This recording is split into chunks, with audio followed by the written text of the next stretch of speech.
Hello guys, কি খবৰ আপোনালোকৰ? আজি মই এটি ৰেচিপি আগবঢ়াবলৈ ওলাইছো। এইটো হৈছে আম আৰু পুদিনাৰে বনোৱা চাটনি। কেঁচা আমৰ চাটনি আপোনালোকে সকলোৱে খাই পাইছে।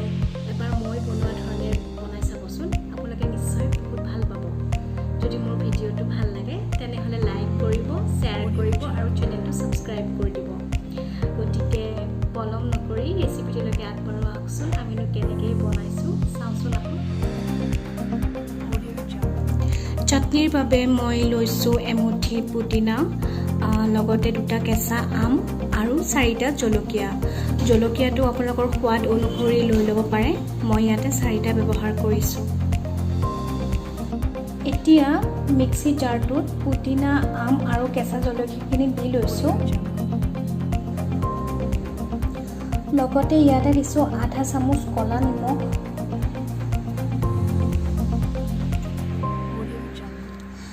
আধা চামুচতকৈ কম যিটো আমি খাবলৈ ব্যৱহাৰ কৰোঁ ৰেগুলাৰ নিমখ,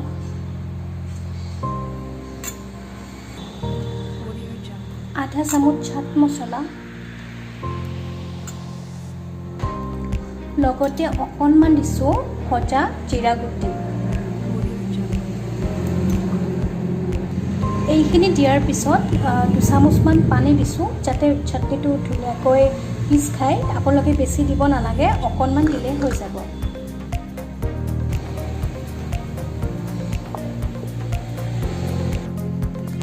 এয়া মোৰ চাটনি ৰেডি হৈ গ'ল।